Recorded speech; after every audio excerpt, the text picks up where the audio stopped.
আচ্ছা সবাই একবার বলো তো অডিও আর স্ক্রিনটা দেখা যাচ্ছে কিনা, সব ক্লিয়ার কিনা?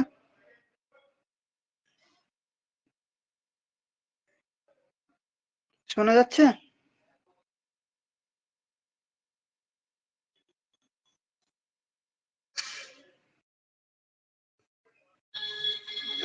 একবার প্রত্যেকে বলো তো স্ক্রিনটা দেখা যাচ্ছে কিনা। শিল্পা, সুস্মিতা, অপূর্ব।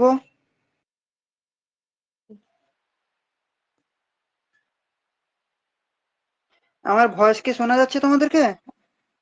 হ্যাঁ, পুরো শোনা ক্লিয়ার। যাচ্ছে। ঠিক আছে, চলো শুরু করি তাহলে। হ্যাঁ, দেখো আজকে কিছু আগের দিন আমরা গুপ্তা গুপ্তা বইয়ের 1 থেকে 10 নম্বর প্রশ্ন 10টা সলিউশন করেছিলাম। আজকে বাকিগুলো করব 10টা, এবং কিছু তার সঙ্গে সঙ্গে কিছু থিওরিও পড়বো। ঠিক আছে, ক্যানেলের উপরে কিছু রয়েছে। তারপরে নেক্সট ক্লাসে আমরা আবার ক্যানেলের থেকে শুরু করব। আর ইরিগেশনের বেশি নেই, কিছু এমসিকিউ বেশি প্র্যাকটিস করব। আর তোমার ক্যানেলের পরে হাইড্রোলিক তোমার যেটা রয়েছে ওখান থেকে কিছু থিওরি করাবো হাইড্রোলজির। তারপরে এমসিকিউ 200টা মতো প্র্যাকটিস করব। তারপরে আমরা বিএমসি বা সার্ভে বা আদার্স সাবজেক্টের দিকে যাব। কিন্তু স্ট্রেংথ অফ মেটেরিয়াল যেভাবে চলছে, স্ট্রেংথ অফ মেটেরিয়াল কন্টিনিউ থাকবে। ইরিগেশন কমপ্লিট হবে, তারপর আমরা বিএমসিটা ধরে নেব বা অন্য কোনো একটা সাবজেক্ট ধরবো স্ট্রেংথ অফ মেটেরিয়ালের সঙ্গে সঙ্গে। ঠিক আছে, তো চলো। আচ্ছা, আগের দিন যেসব ক্লাসগুলো হয়েছে, টোটাল ইরিগেশনের 8টা ক্লাস হয়েছে, আজকে 9 নম্বর ক্লাস। তো এই 8টা ক্লাস কি তোমরা ভালো মতো দেখে নিয়েছো? কোনো ডাউট ফাউট যদি কিছু থাকে তাহলে বলতে পারো। প্রত্যেকে দেখে নিয়েছো? আর তোমরা নোট করে এখনো কিন্তু পাঠাওনি, নোট করে কিন্তু পাঠাও। হ্যাঁ, ঠিক আছে, চলো 11 নম্বর। 11 নম্বর কি বলছে দেখো। 11 নম্বর বলছে, for supplying water to rabi crop, kharif crop and sugarcane, the channel is designed for the capacity equal to the greater to the water requirement of Rabi and Kharif. Rabi and Kharif or sugar cane, Rabi and sugar cane or Kharif sugar cane, Rabi and sugar cane and of sugar cane। কোনটা হবে বলো দেখি, যারা ক্লাসগুলো সিএরটা হবে। দেখেছো তাদের কোনটা হবে? সিএরটা। সিএরটা কেন হবে বলো তো? ক্যানেল যে আমরা ডিজাইন করি তখন কি সিস্টেমের উপরে দাঁড়িয়ে আমরা ডিজাইন করি যখন ক্যানেলটা তৈরি করা হয়?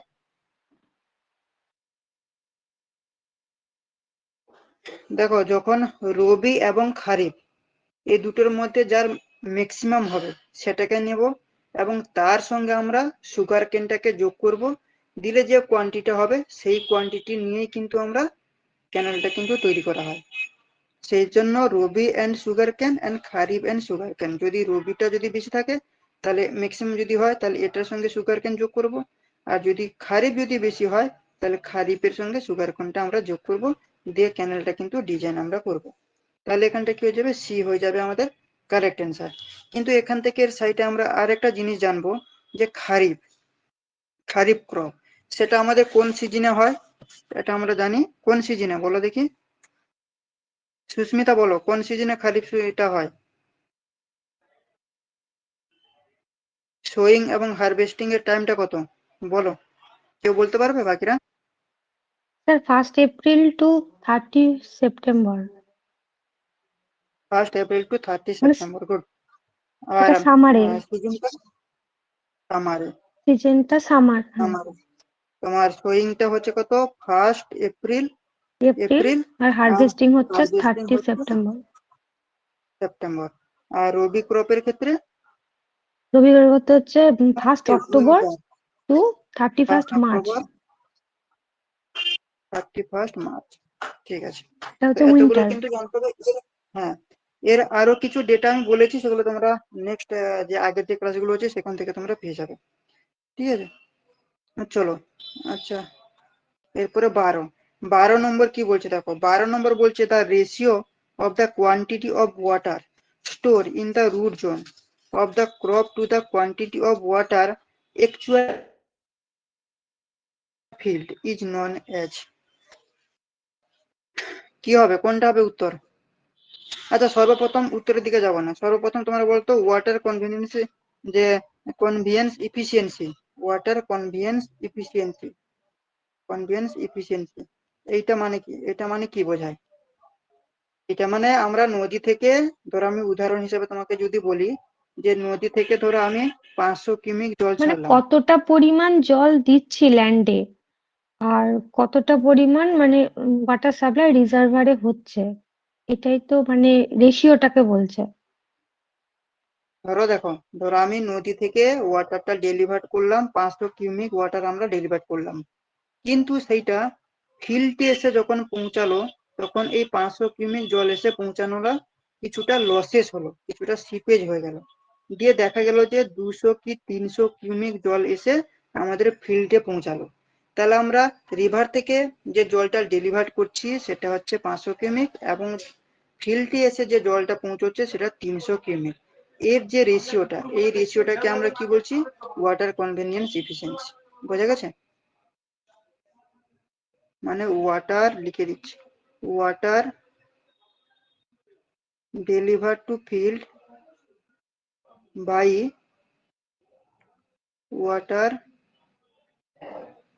ডেলিভার টু রিভার, তাই কিনা? এইভাবে মনে রাখো, এই যে রেশিওটা বললাম এই রেশিও দিয়ে মনে রাখো। 500 কিউমিক জল আমরা নদী থেকে ডেলিভার করলাম, কিন্তু ফিল্ডে গিয়ে পৌঁছলো 300। কেন? না কিছু লিকেজ হলো, কিছু তোমার সিপেজ হলো, তার কারণে কিছুটা লসেস হয়ে গেল। তো এই যে 300/500 এর যে রেশিও, এই রেশিওটাকে আমরা কি বলবো? Water conveyance efficiency. এরপরে দেখো এখানটায় রয়েছে ওয়াটার অ্যাপ্লিকেশন এফিসিয়েন্সি। এই দুটো ইম্পর্টেন্ট, দুটো সেই জন্য বলে দিচ্ছি, আর বাকিগুলো আগের ক্লাসে তো করিয়েছি 5টা না 6টা, ওগুলো তোমরা দেখে নেবে। দেখো ওয়াটার অ্যাপ্লিকেশন এফিসিয়েন্সি সেটা বলতে কি বোঝায়? না ধরো আমরা ওয়াটার ডেলিভার করলাম ফিল্ডে, ধরো 300 কিউমিক 300 কিউমিক জল আমরা ওয়াটার ডেলিভার করলাম ফিল্ডে, কিন্তু এই যে জলটা আমরা ডেলিভার করলাম, কিন্তু রুট জোনে গিয়ে দেখা গেল যে 50 কিউমিক জল স্টোর করতে পারলো, তাহলে বাকি আমাদের কত 250 পড়ে থাকছে, ওটা কিন্তু ওইভাবেই থাকলো।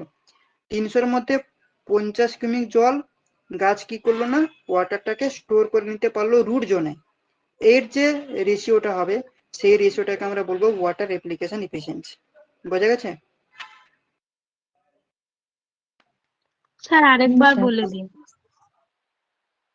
ওয়াটার আমরা ডেলিভার করছি, ধরো ফিল্ড থেকে আমি ওয়াটার ডেলিভার করলাম 300 কিউমিক ওয়াটার, ঠিক আছে?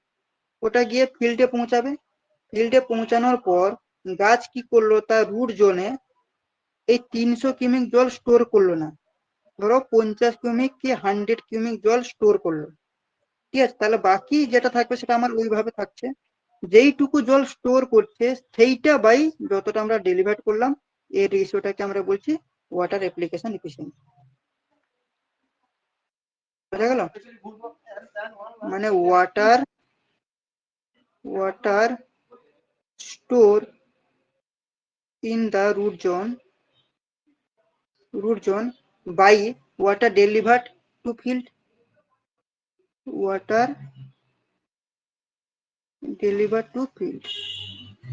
বোঝা গেছে এবারে? মানে ফিল্ড থেকে আমরা 300 কিউমিক জল ডেলিভার করলাম, ফিল্ডে এসে পৌঁছলো, কিন্তু গাছ তার রুট জোনে 300 কিউমিক জল স্টোর করলো না, দেখা গেলো যে 50 কিউমিক জল স্টোর করলো। 50/300 করলে যেটা আসবে সেটাই হয়ে যাবে ওয়াটার অ্যাপ্লিকেশন এফিসিয়েন্সি। বোঝা গেছে? হ্যাঁ স্যার বুঝে গেছি। বাকিরা? স্যার বুঝতে পেরেছি। ঠিক আছে, তো তাহলে এবারে তোমরা বলো এটা কি হবে? 2 দেখো নম্বরটা কি হবে। বলছে, কোয়ান্টিটি অফ ওয়াটার স্টোর, কোথায় করছে? রুট জোনে স্টোর করছে, ঠিক আছে?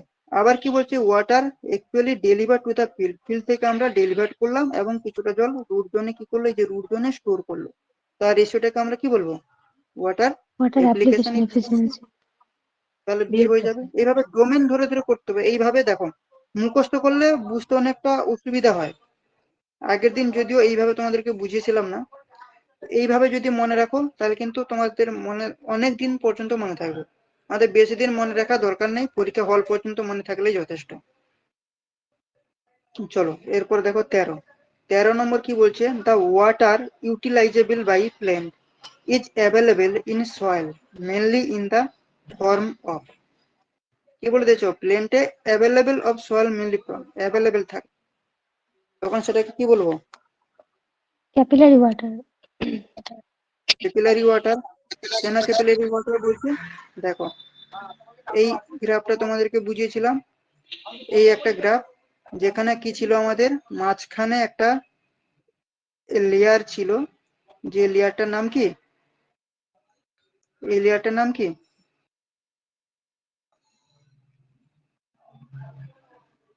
পার্মানেন্ট উইল্টিং পয়েন্ট, তাই তো।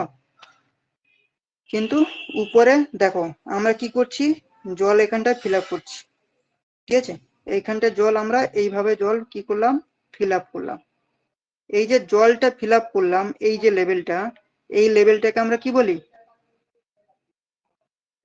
ফিল্ড ক্যাপাসিটি, তাই তো, ফিল্ড ক্যাপাসিটি। এবং এইখানটা ধরো একটা ক্রপ রয়েছে, গাছ রয়েছে, সে কি করছে না, তার শেকড়ের মাধ্যমে জলটাকে শোষণ করছে। যেই জলটা শোষণ করবে, শোষণ করার সঙ্গে সঙ্গে এই যে ওয়াটারের যে লেভেলটা ছিল, এই লেভেলটা ডেফিনেটলি কম হবে। ধরো এই পর্যন্ত কম হয়ে গেল, কম হওয়া মানে আমরা কি করছি, আবার জলটা ভরছি। তো এই যে সিস্টেমটা, সেটাকে আমরা কি বলছি, সয়েল কি, সয়েল ময়েশ্চার ডিফিসিয়েন্সি, তাই না, ময়েশ্চার ডিফিসিয়েন্সি। আর এই যে টোটাল এরিয়াটা, এই টোটাল এরিয়াটাকে আমরা কি বলছি, ক্যাপিলারি।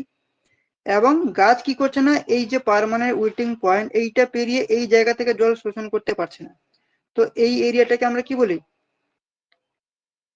হাইড্রোস্কোপিক ওয়াটার, তাই তো, তাই কিনা বলো। হ্যাঁ স্যার, হাইড্রোস্কোপিক ওয়াটার। হ্যাঁ, তাহলে এখানটা প্রশ্নতে কি বলেছে, দেখো প্রশ্ন বলছে অ্যাভেলেবেল, জলটা অ্যাভেলেবল থাকছে, গাছ প্লেনটা সেটাকে কি করছে, ইউটিলাইজ করতে পারছে, ওয়াটারটাকে ইউটিলাইজ করতে পারছে। তাহলে কি হয়ে যাবে, হাইড্রোস্কোপে কি ছিল, জলটা টানতে পারছিল না, কেন, মাঝখানে এখানটায় পার্মানেন্ট উইল্টিং পয়েন্ট ছিল, এই এরিয়াটা ছিল হাইড্রোস্কোপিক, তাহলে এই জলটা নিতে পারছে না। তাহলে এবারে পড়ে থাকছে এইটা, এখান থেকে জল কি গাছ কি করছিল, শোষণ করতে পারছিল। তাহলে এই যে এরিয়াটায় আমাদের কি ছিল, সয়েল ময়েশ্চার ডিফিসিয়েন্সি, মানে এর মধ্যে আমরা জলটা দিচ্ছি, গাছ শোষণ করছে, আবার জল ভরছি, তাহলে এইটাতে জল আমাদের কি ছিল, অ্যাভেলেবেল ছিল, তাহলে সেটাকে আমরা কি বলবো, ক্যাপিলারি ওয়াটার। তাহলে আমাদের কি হয়ে যাবে, বি হয়ে যাবে কারেক্ট অ্যান্সার। বাকিরা প্রত্যেকে বুঝতে পেরেছো, এই যে তৃষ্ণা রানী, তুমি বুঝতে পেরেছো, হ্যাঁ স্যার, বুঝতে পেরেছি। ঠিক আছে।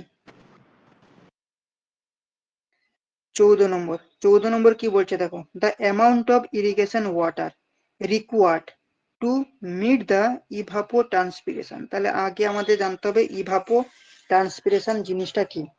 আচ্ছা, ইভাপো ট্রান্সপিরেশন জিনিসটা কি কেউ বলতে পারবে, ইভাপো ট্রান্সপিরেশন জিনিসটা কি,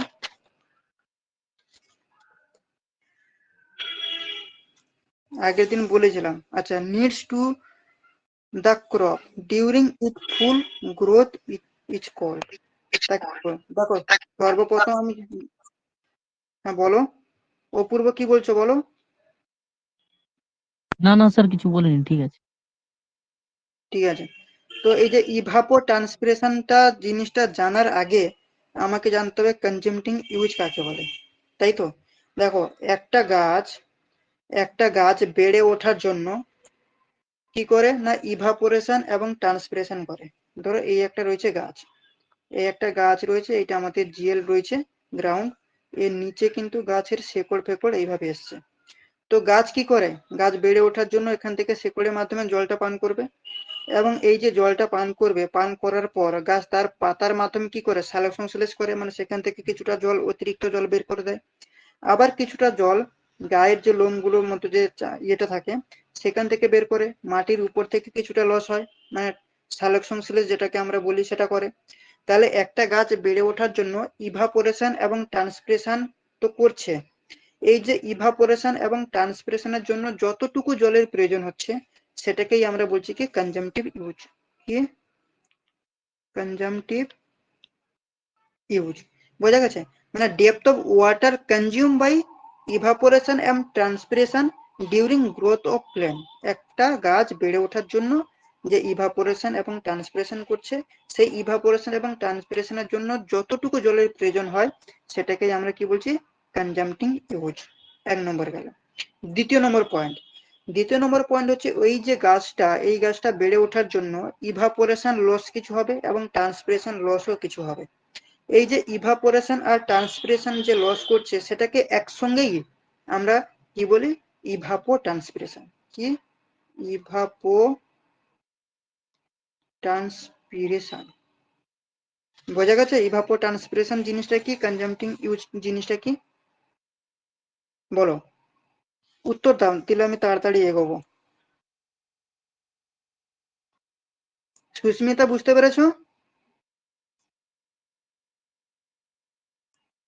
হ্যাঁ স্যার। ঠিক আছে। আচ্ছা, এখান থেকে আরেকটা আমরা জিনিস পড়বো, যেটা রয়েছে কনজাম্পটিং ইরিগেশন রিকোয়ার্ড, যেটা আমি কি বলেছিলাম, CIR, কনজাম্পটিং ইরিগেশন রিকোয়ার্ড। এই জিনিসটা কি, দেখো একটা গাছ বেড়ে ওঠার জন্য ধরো তার জল লাগে 300 লিটার। ধরো এই যে গাছটা, আলাদা কালি নিয়ে তোমাদেরকে বলছি, এই যে গাছটা, এই গাছটা গ্রোথ হওয়ার জন্য বা বেড়ে ওঠার জন্য আমরা মেজার করে দেখলাম যে 300 লিটার জল লাগে, ঠিক আছে। কিন্তু বৃষ্টিপাত হলো, বৃষ্টিপাত হওয়ার পর যে জলটা আমরা পেলাম, মেজার করে দেখলাম যে 50 লিটার জল আমরা পেলাম। তাহলে গাছটা বেড়ে ওঠার জন্য কতটা জলের শর্টেজ হচ্ছে? ডেফিনেটলি 250 লিটার জলের শর্টেজ হচ্ছে, তাই তো? এই যে 250 লিটার জলের যে শর্টেজ হলো, এটাকে আমরা কি বলবো, কনজাম্পটিং ইরিগেশন রিকোয়ার্ড। বোঝা গেছে? বোঝা গেল কিনা বলো। স্যার আরেকবার বলে দিন। একটা গাছ, এই ধরো এই রয়েছে একটা গাছ, এই গাছটা বেড়ে ওঠার জন্য জল লাগে 300 লিটার। সাপোজ ধরো এই গাছটা বেড়ে ওঠার জন্য 300 লিটার জল যদি এই গাছের গোড়ায় যদি আমরা দিই, তাহলে গাছটা ঠিকঠাক ভাবে গ্রোথ হবে, মানে বেড়ে উঠবে, ঠিক আছে। কিন্তু বৃষ্টিপাত হলো, দেখা গেল যে বৃষ্টিপাত হলো 50, বৃষ্টিপাত হলো এবং বৃষ্টি হওয়ার পর যে জলটা আমরা পেলাম, বৃষ্টির যে জলটা, সেটা আমরা মেজার করে দেখলাম যে 50 লিটার জল আমরা পেলাম। কিন্তু গাছটা বেড়ে ওঠার জন্য আমাদের 300 লিটার জলের রিকোয়ারমেন্ট রয়েছে, 300 লিটার জল আমাকে দিতেই হবে। কিন্তু সেই জায়গায় আমরা জল পাচ্ছি 50 লিটার জল পাচ্ছি, তাহলে 250 লিটার জলের আরো অভাব থাকছে। এই যে 250 লিটার, কেন না 300 মাইনাস 50 যদি করে দিই তাহলে 250 তো আসছে। এই যে 250 লিটার জলের যে শর্টেজ হলো, এইটাকেই আমরা বলছি কনজাম্পটিং ইরিগেশন রিকোয়ার্ড। বোঝা গেল? হ্যাঁ স্যার। চলো, তাহলে এবারে তোমরাই বলো। কনজাম্পটিং ইরিগেশন রিকোয়ার্ডও বলে দিলাম, নিট ইরিগেশন রিকোয়ার্ড কি সেটা তো আগের দিন বলে দিয়েছি, ঠিক আছে। তাহলে বলো এটা কি হয়ে যাবে। The amount of irrigation water required বলে দিয়েছি, required to meet the evapotranspiration. Need মানে জলের কিন্তু দরকার, of the crop during the full growth, গাছটা ফুল গ্রোথ হওয়ার জন্য জলের দরকার, তখন সেটাকে আমরা কি বলছি বলো, কনজাম্পটিং ইরিগেশন রিকোয়ার্ড, তাই তো? তাই হ্যাঁ। কিনা? তাহলে অপশন হ্যাঁ স্যার। সি হয়ে যাবে। এইভাবে ভেঙে ভেঙে ভাই পড়তে হবে এবং প্রশ্নগুলোকে এইভাবে ধরতে হবে। এই নিড মানে কি, রিকোয়ার্ড মানে কি, এগুলো ধীরে ধরে ধরে মাথা ঠান্ডা করে তোমাকে প্রশ্ন বুঝে উত্তরটা কিন্তু তোমাদেরকে ভাই দিতে হবে, নাহলে কিন্তু পরীক্ষা হলে গিয়েই মুশকিল, তাই কি না? কেন প্রশ্ন যদি বোঝা না যায় তাহলেই তো সমস্যা পরীক্ষা হলে। আর আর দেখো এটাও বলে দিই তোমাদেরকে যে নিট ইরিগেশন রিকোয়ার্ড মানেটা কি। নিট ইরিগেশন রিকোয়ার্ড কেউ বলতে পারবে? যেটাকে আমরা এন, এক minute, net irrigation required, NIR যেটাকে আমি বলি, সেটা কি? সেটা হচ্ছে যে কনজাম্পটিং, তোমার যে কনজাম্পটিং যে ইউজ, যেটাকে আমরা সিউ বলি, সেইটা, সেটার সঙ্গে আমরা কি করব, যে লসেস হচ্ছে সেটা যোগ করব, মাইনাস রেনফল যেটা, সেটাকে আমরা বাদ দিয়ে দেবো, দিলে যেটা পাবো সেটাই হচ্ছে নিট ইরিগেশন রিকোয়ার্ড। এবং এই যে নিট ইরিগেশন রিকোয়ার্ডে এই যে আমি যে লসেস যে টার্মটা দিলাম, এই লসেসটা কিন্তু 3 রকমের লসেস হয়। কি রকম? এক নম্বর হচ্ছে ইভাপোরেশন, ইভাপোরেশন। দ্বিতীয়ত কি বলেছিলাম, কেউ বলতে পারবে? পার্কুলেশন। আর একটা রিচিং, তাই না? রিচিং মানে ধোয়া, মানে যে লবণের জলে যে স্পটটা পড়ে যায় সেটাকে আমরা প্রথমে কি করব, চাষ করার আগে ওই স্পটটাকে ধুয়ে ফেলতে হবে, তারপরে গিয়ে আমরা চাষ করব। তো সেই ধোয়ার জন্য তো কিছুটা জলে তো লসেস হচ্ছে, তো সেটাকে বলছি রিচিং। পার্কুলেশন আর ইভাপোরেশন, এই তিনটে লস কে নিয়ে আমরা এই নেট ইরিগেশন রিপোর্ট আমরা করতে পারি। ঠিক আছে, চলো এরপরে নেক্সট কোশ্চেন 15 নম্বর। 15 নম্বর কি বলছে দেখো, 15 নম্বর বলছে with the increase in the quantity of water supply the yield of most crop, the yield of most crop কি হবে বলো? বলো দেখি, পুরো ইরিগেশনের প্রথম ক্লাসে, ফার্স্ট ক্লাসের প্রথমে স্টার্টিং করেছিলাম এই প্রশ্নটা দিয়ে, কারোর মনে যদি থাকে বলো, নাহলে আমি বলছি। সি অ্যান্সার হবে স্যার। স্যার ডি এরটা হবে? সি হবে স্যার, সি। সি হবে, সি হবে সি। হবে বলো। স্যার প্রথমে তো সার্টেন লিমিট অব্দি ইনক্রিজ হবে, তারপর ডিক্রিজ হবে, কনস্ট্যান্ট তো হবে না। ইরিগেশনের ডেফিনেশন কি?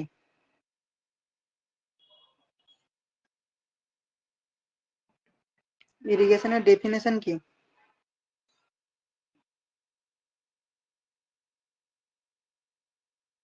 তাই তো, এই গ্রাফটা তো, এটাকে আমরা কি বলছি, yield, আর এটাকে কি বলছি, অপটিমাম ময়েশ্চার কন্টেন্ট বা অপটিমাম ওয়াটার। অপটিমাম ওয়াটার বলতে কি বোঝায়, অ্যাকচুয়াল যে কোয়ান্টিটি অফ ওয়াটারটা একটা গাছ বেড়ে ওঠার জন্য যতটা জল লাগে সেটাকে আমরা কি বলছি, অপটিমাম ওয়াটার, তাই না? দেখা গেল যে আমরা এই যে গাছটা, ধরো এখানে একটা গাছ রয়েছে, এই গাছটা এই পয়েন্টে থাকার জন্য গাছটা কি করলো না, ম্যাক্সিমাম ফসল দিল। আবার দেখা গেল এর চেয়ে আমি যদি বেশি ফসল যদি জল দিয়ে দিই, আলাদা কালি নিয়ে ধরো বেশি জল দিলাম, ধরো এই পয়েন্টে আমি জল দিলাম, তাহলে কি হলো, ফসলটা কিন্তু কমে গেল। আবার ধরো এখান থেকে আমি জল কম দিলাম, তখনও দেখলাম যে ফসল কিন্তু কমে যাচ্ছে। তাহলে বেশি জল দিলেও ফসল কমে যাচ্ছে, আবার কম জল দিলেও কিন্তু ফসলটা কি হচ্ছে, কমে যাচ্ছে। কিন্তু এই যে পয়েন্টটা, এই যেটা হ্যাচ করছি, এই পয়েন্টে আমি যদি জলটা দিই, তাহলে এখানটা আমরা কি পাবো, ম্যাক্সিমাম ইল্ড আমরা পেয়ে যাচ্ছি, মানে ম্যাক্সিমাম ফলন পেয়ে যাচ্ছি, তাই না? তাহলে আমাকে কি করতে হবে না, তিনটে পয়েন্ট বলেছিলাম। একটা কি, তোমাকে গাছ বেড়ে ওঠার জন্য কি করতে হবে না, যতদিন জলে লাগবে ততদিন জল আমাকে প্রোভাইড করতে হবে, 1 নম্বর।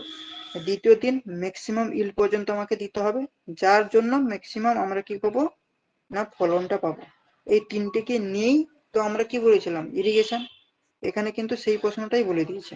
এর মানে কি, এই সার্টেন লিমিট পর্যন্ত যাচ্ছে, তারপরে কিন্তু আবার কি হয়ে যাচ্ছে, ডিক্রিজ হয়ে যাচ্ছে। তো এই পয়েন্টটা কিন্তু আমাদের নির্ধারিত করতে হবে, তার জন্যই তো ইরিগেশন ডিপার্টমেন্ট, তাই না? চলো, তাহলে এখানটা আমাদের কি হয়ে যাবে, increase up to certain limit then decrease. দেখো তাই তো হচ্ছে, একটা লিমিট পর্যন্ত ইনক্রিজ করছে এইভাবে, তারপরে এখান থেকে দেখো ডিক্রিজ হয়ে যাচ্ছে, তাই না? বোঝা গেছে কি প্রশ্নটা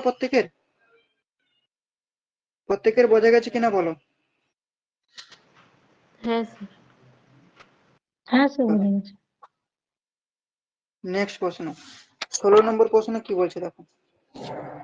16 নম্বর প্রশ্নটা খুব মোস্ট ইম্পর্টেন্ট প্রশ্ন, এটা এখান থেকে কিন্তু অনেকবার প্রশ্ন এসছে। 16 নম্বর কি বলছে দেখো, হাইড্রোগ্রাফ। এখানে কিন্তু দুটো টার্ম থাকে, একটা হচ্ছে হাইড্রোগ্রাফ আর একটা হচ্ছে হাইটোগ্রাফ। দুটো সম্পর্কে বলবো। Hydrograph is the graphical representation of.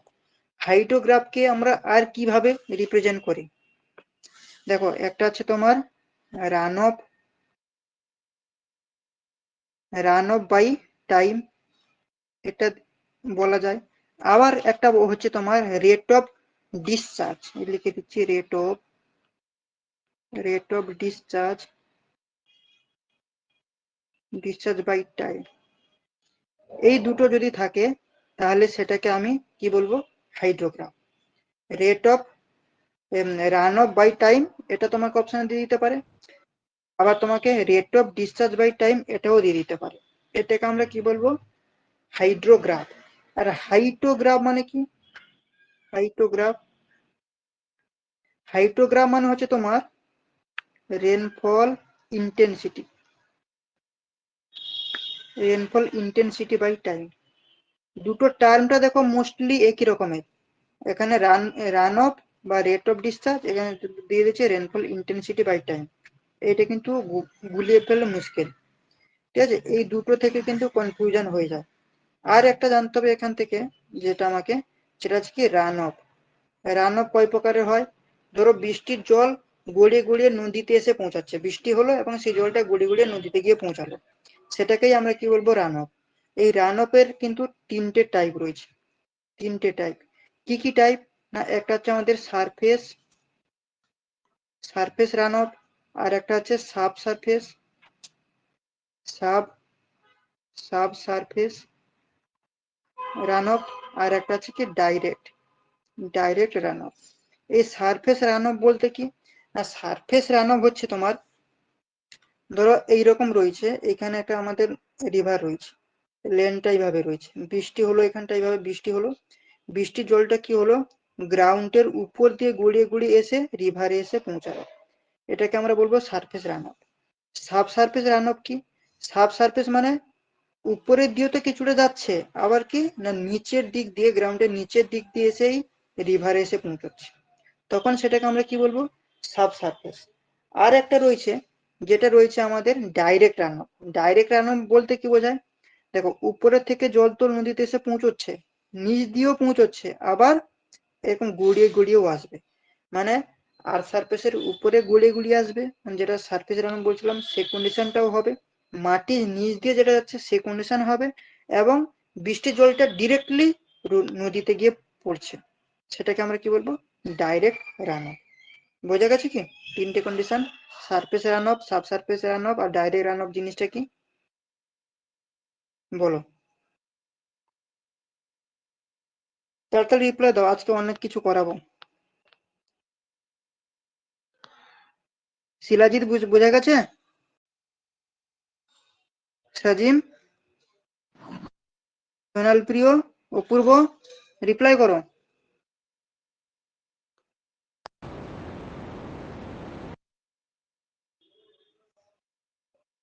তৃষ্ণা বোঝা গেছে? শিল্পা? হ্যাঁ স্যার, বুঝতে পেরেছি। ঠিক আছে, তাহলে এখানটায় বলো, hydrograph is the graphical representation of, কি হয়ে যাবে? হাইড্রোগ্রাফ। এই যে হাইড্রোগ্রাফ দিয়ে দিয়েছে, এখানে হাইড্রোগ্রাফ বলেনি, হাইড্রোগ্রাফ বলেছে, তাহলে কি হয়ে যাবে? রান অফ বাই টাইম, তাই না? অপশন এ, তাই তো তোমাদেরকে বললাম, এই তো রান অফ বাই টাইম, এইটা তুলে দিয়েছে। আর যদি rate of discharge by time দিত, তাহলেও কিন্তু এই হাইড্রোগ্রাফ হতো। আর যদি আমাদেরকে যে রেনফল ইন্টেন্সিটি বাই টাইম দিত, রেনফল ইন্টেন্সিটি বাই টাইম, তাহলে কি হতো? এইটা যদি দিত তাহলে কি? তাহলে তোর হাইড্রোগ্রাফ হতো। হাইড্রোগ্রাফ। এইভাবে কিন্তু করতে হবে। চলো নেক্সট, নেক্সট হচ্ছে infiltration rate is always. Infiltration rate, তো সর্বপ্রথম আমাদের জানতে হবে ইনফিল্ট্রেশন জিনিসটা কি, তারপরে ইনফিল্ট্রেশন রেট সম্পর্কে জানবো, তারপরে ইনফিল্ট্রেশন ক্যাপাসিটি সম্পর্কে জানবো। মাইক্রোফোনটা বন্ধ করো, কার একজন ইয়ে হচ্ছে। ঠিক আছে? হ্যাঁ, আচ্ছা, দেখো ইনফিল্ট্রেশন আগে আমরা বুঝবো, ইনফিল্ট্রেশন জিনিসটা কি। ইনফিল্ট্রেশন হচ্ছে তোমার movement of water through the soil, মানে কি বৃষ্টির জলটা মাটির নিচে প্রবেশ করবে, মানে ধরো এই রয়েছে গ্রাউন্ড, এখানটায় বৃষ্টি হলো, এই বৃষ্টির জলটা কি করবে না মাটির নিচে যাবে, সেই প্রসেসটাকে আমরা কি বলবো? ইনফিল্ট্রেশন। আর ইনফিল্ট্রেশন রেট মানে কি? এই ইনফিল্ট্রেশন রেট মানে যেই গতিতে এই যে মাটির নিচে জলটা যে প্রবেশ করছে, তার যে স্পিডটা থাকবে, যে গতিতে প্রবেশ করছে মাটির নিচে, সেই সিস্টেমটাকে বা সেই যে প্রবেশ করছে যে গতিতে, সেটাকেই আমরা বলবো ইনফিল্ট্রেশন রেট। আর ইনফিল্ট্রেশন, এই যে ইনফিল্ট্রেশন দেখো ক্যাপাসিটি দিয়েছে এখানটায়, এই ইনফিল্ট্রেশন ক্যাপাসিটি বলতে কি বোঝায় না, ম্যাক্সিমাম যে হারে জলটা মাটির নিচে প্রবেশ করবে, সেটাকেই আমরা বলবো ইনফিল্ট্রেশন ক্যাপাসিটি। তিনটে টার্ম কিন্তু একই, কিন্তু মাঝখানে ভাষাটা একটু চেঞ্জ, কি চেঞ্জ? ইনফিল্ট্রেশনের সময় আমি কি বললাম, শুধু এই যদি ইনফিল্ট্রেশনটা যদি আমরা ধরি, তাহলে বৃষ্টির জলটা মাটির নিচে প্রবেশ করছে স্বাভাবিকভাবে, সেটাকে আমরা কি বলছি? ইনফিল্ট্রেশন। আর যে হারে যাচ্ছে, মানে একটা স্পিডে তো যাবে, ঠিক আছে, low speed, medium speed, high speed, তো মিনিমাম যে হারে যাচ্ছে সেই গতিটাকে বলবো ইনফিল্ট্রেশন রেট, আর ম্যাক্সিমাম যে হারে যাচ্ছে সেই স্পিডটাকে আমরা বলবো ইনফিল্ট্রেশন ক্যাপাসিটি। বোঝা গেছে তিনটে টার্ম? বলো সুস্মিতা, বোঝা গেছে? হ্যাঁ স্যার, বোঝা গেছে। ঠিক আছে। প্রত্যেকবারে তো সবার নাম নিয়ে জিজ্ঞেস করা তো মানে মুশকিল না, তো প্রত্যেকেই যখন বলবো কেউ না কেউ রিপ্লাই করো, বোঝা গেলে রিপ্লাই করো, নাহলে রিপিটেড করতে বলো, রিপিট করবো। তাহলে বলো চারটের মধ্যে কোনটা হবে?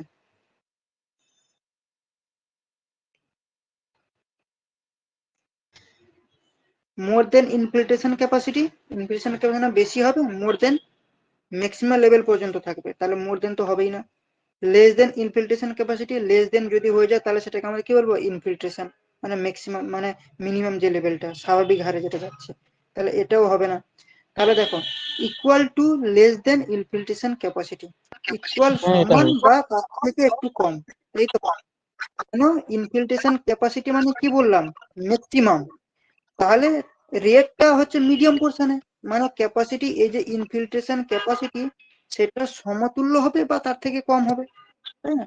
তাহলে আমাদের কি সি হয়ে যাবে কারেক্ট অ্যান্সার, তাই তো?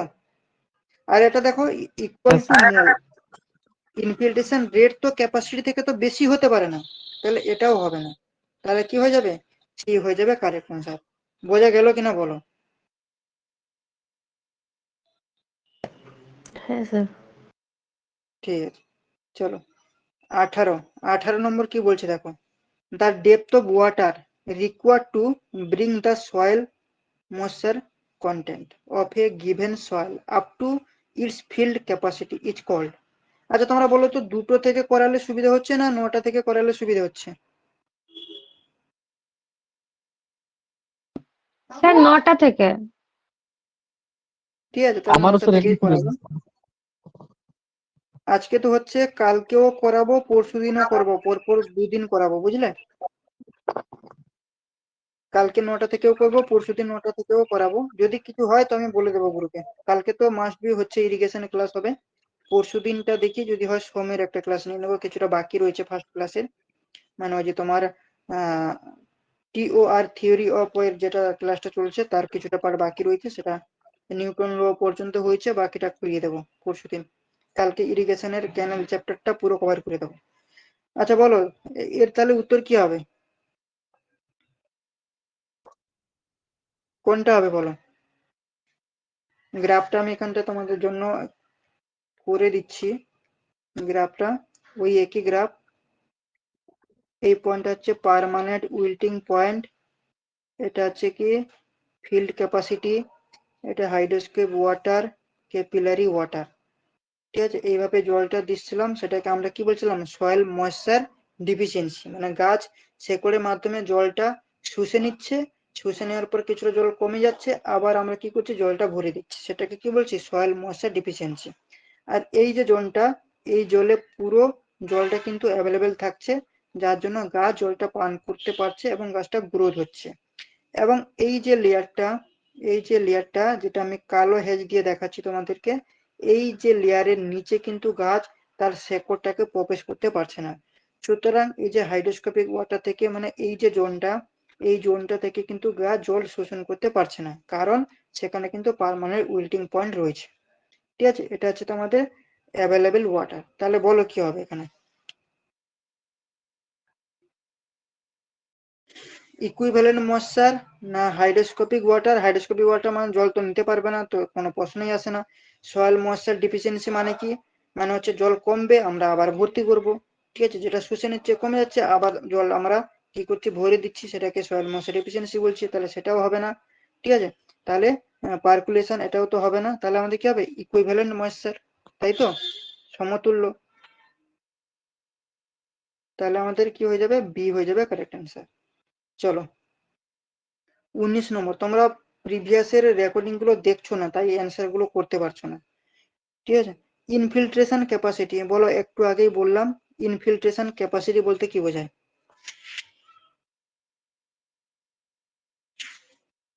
ইনফিল্ট্রেশন ক্যাপাসিটি মানে ম্যাক্সিমাম যে হারে বৃষ্টির জলটা মাটির নিচে প্রবেশ করছে ওটাকেই তো বলছি।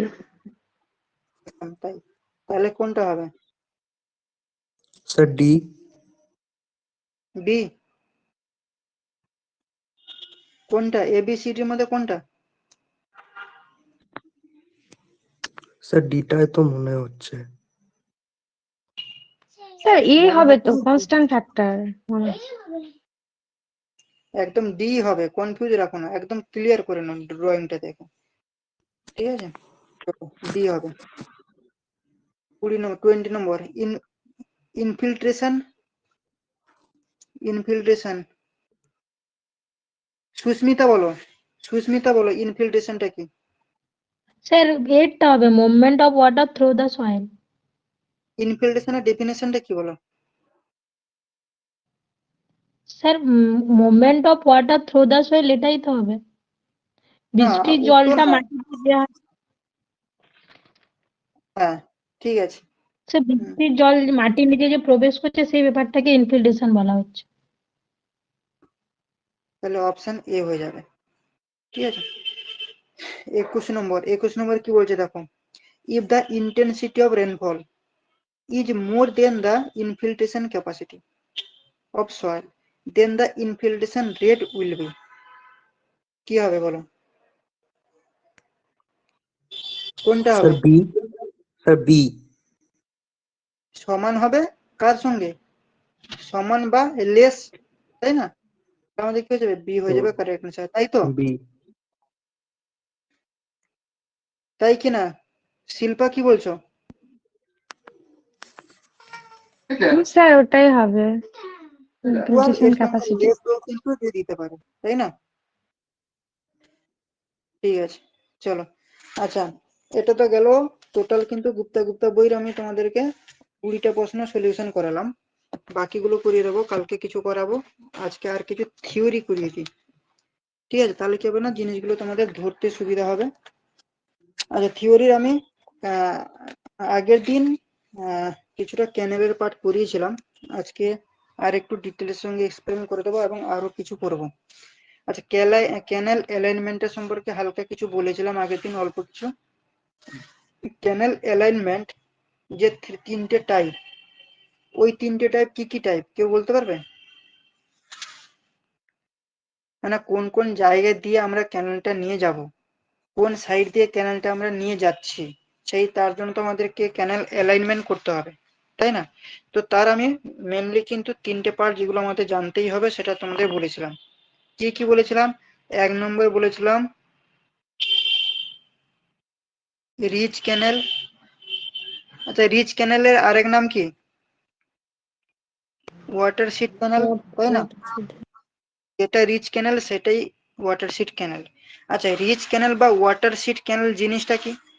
ধরো একটা জায়গায় বৃষ্টিপাত হলো, ঠিক আছে, ধরো এই রয়েছে আমাদের এরিয়া, ঠিক আছে, এই এরিয়ায় বৃষ্টিপাত হলো, মাঝখানে দেখা গেল যে এইটা হচ্ছে আমাদের হাইয়েস্ট উঁচু লেভেল, বৃষ্টিপাত হলো, বৃষ্টিপাত হওয়ার জন্য জলগুলো কি হলো না, দুই দিকে আমাদের এইভাবে গুড়িয়ে গুড়িয়ে চলে গেল, দিয়ে কি হলো না, রিভারের সঙ্গে জলটা মিশে গেল। তাহলে এই যে এরিয়াগুলো থেকে জলগুলো এসে রিভারে মিশলো, সেই এরিয়াটাকে আমরা কি এরিয়া বলবো? Sir catchment area. Catchment area বলবো। এবং মাঝখানে যে উঁচু জায়গাটা থেকে এলো, এই যে আমরা যে নির্ধারিত করলাম এই যে জায়গাটা, সেটাকে আমরা কি বলি? Reach line. এই লাইনটাকে রিচ আমরা কি পয়েন্ট। বলবো? রিচ লাইন, তাই না? মানে কি সবচেয়ে উঁচু পয়েন্টটাকে আমরা কি বলছি? রিচ লাইন, বা সেটাকে আমরা রিচ ক্যানেল বা ওয়াটারশেড ক্যানেল বলবো। কেন না, এই উঁচু লাইন থেকে আমি যদি জলটাকে যদি ক্যানেল করে যদি নিয়ে যাই, তাহলে এখান থেকে আমি দুদিকে কিন্তু ইরিগেট আমরা করতে পারছি, মানে একটা ক্যানেল থেকে দুদিকে কিন্তু দু সাইডেই কিন্তু আমরা চাষবাসটা করতে পারবো। এই যে এইটার যদি আমি যদি এইভাবে যদি সেকশন কেটে যদি বোঝাই, তাহলে তোমাদের বুঝতে আরো সুবিধা হবে। এটা সেকশন কাটলে কি হবে, এইরকম নদীটা আসবে, আবার এইভাবে আসবে, এইটা হয়ে যাচ্ছে আমাদের উঁচু পয়েন্ট, তাহলে এই দিকেও যাচ্ছে এই দিকেও যাচ্ছে, তাহলে দুদিকে আমরা ইরিগেট করতে পারছি। এখানে কিছু মেনলি তোমার ইম্পর্টেন্ট কিছু কিছু পয়েন্ট রয়েছে। কি কি পয়েন্ট? না দেখো, এখানে 1 নম্বর যেটা সুবিধা বা তোমার অ্যাডভান্টেজ তুমি বলতে পারো, সেটা কি, গ্র্যাভিটি দিয়ে জলটা আসবে, মানে গ্র্যাভিটি ভাবে ফ্লো করবে, তাই কিনা? গ্র্যাভিটি ফ্লো করবে, যেহেতু মাঝখানে উঁচু পয়েন্ট রয়েছে, দুদিকে চলে যাচ্ছে, মানে গ্র্যাভিটির মাধ্যমে কিন্তু জলটা চলে যাচ্ছে। এটা 1 নম্বরের অ্যাডভান্টেজ। দ্বিতীয়ত অ্যাডভান্টেজ কি, না ক্যানেলের দুই দিকে আমরা ইরিগেট করতে পারবো। তাহলে irrigation is done on both side, irrigation is done on both side. এই পয়েন্টগুলো মনে রাখবে, এই পয়েন্টগুলো থেকে কিন্তু ছোট ছোট প্রশ্ন দিয়ে দেবে, ঠিক আছে? আর কি, না যেগুলো উপনদী থাকবে, সেই উপনদীগুলোকে কিন্তু ক্রস করবে না, কেন? গ্র্যাভিটির মাধ্যমে আসছে। ধরো এরকম ভাবে নদীটা যাচ্ছে, এই পথে যদি আমি যদি নিই, এই নদীর উপরে কিন্তু এইভাবে কিন্তু ক্রস করবে না, ঠিক আছে? মানে no cross drainage structure, cross কিন্তু ড্রেনেজ করবে না। এখানে 3 নম্বরের অ্যাডভান্টেজ তোমাকে বলে দিচ্ছি, কেন? তাতে তো কস্টলি চলে আসবে। তো এটা হচ্ছে মোস্টলি তোমার বেস্ট সুইটেবল হচ্ছে আমাদের এই রিচ ক্যানেল বা ওয়াটারশিট ক্যানেল, কারণ এইসব খরচাগুলো থেকে আমরা বেঁচে যাই। তাহলে এখানে এই পয়েন্টে তোমাকে অপশনে দিয়ে দিতে পারে নো ক্রস ড্রেনেজ স্ট্রাকচার। সেটাকে কি বলে, ওয়াটারশিট ক্যানেল বলে না রিচ ক্যানেল বলে, এরকম কিন্তু দিয়ে দেবে। আবার তোমাকে সাইড স্লোপ বলবে বা ক্যাচমেন্ট এরিয়া কি বলে, তখন তোমাকে কিন্তু এই রিচ ক্যানেল বা ওয়াটারশিট ক্যানেল বলতে হবে। 4 নম্বরে যেটা বলবো, সেটা হচ্ছে ওয়াটারশিট ক্যানেল বা তোমার রিচ ক্যানেল আমাদের সবসময় প্লেন এরিয়াতে করা হয়। কি? প্লেন এরিয়াতে করা হয়। আর এটা হয়ে যাচ্ছে আমাদের কি, না বেস্ট অপশন। সর্বপ্রথম কিন্তু এই এরিয়াতে যদি আমরা পেয়ে যাই, তাহলে এই রিচ ক্যানেল বা ওয়াটারশিট ক্যানেলটাকে আমরা সবসময়ের জন্য কিন্তু চয়েসে নিয়ে আসবো। এরপরে আলাদা অপশন, এই অপশনটা যদি আমরা না পাই, তাহলে কিন্তু আমরা অন্য অপশনের দিকে কিন্তু আমরা যাব, ঠিক আছে? এটা গেল 1 নম্বর। আচ্ছা, এরপরে দ্বিতীয় নম্বর যেটাতে আমরা আসবো, সেটা হচ্ছে কি কন্টুর ক্যানেল। কি? কন্টুর ক্যানেল। কন্টুর ক্যানেল জিনিসটা কি? দেখো, কন্টুর ক্যানেল হচ্ছে রিচ লাইনে আমরা ডিরেক্টলি যাব না, কি করব, তার পাশাপাশি এরিয়া থেকে আমরা ক্যানেলটা বানিয়ে নিয়ে যাব। মানে ধরো এইখানটায় রিভার রয়েছে, ঠিক আছে, এবং এইটা আমাদের মেন লাইন।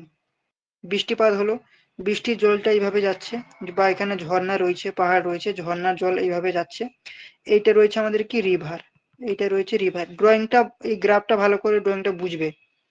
আমরা কি করলাম না, তাহলে এইখানটায় আমরা কি করছি, এইখানটায় আমরা ক্যানেল বানিয়ে দিচ্ছি, এটা হচ্ছে ক্যানেল। তাহলে এখান থেকে জলটা আসবে, জল এসে কি করবে, ক্যানেলে পড়ছে, দিয়ে ক্যানেল থেকে আমরা জলটা নিয়ে চলে যাচ্ছি।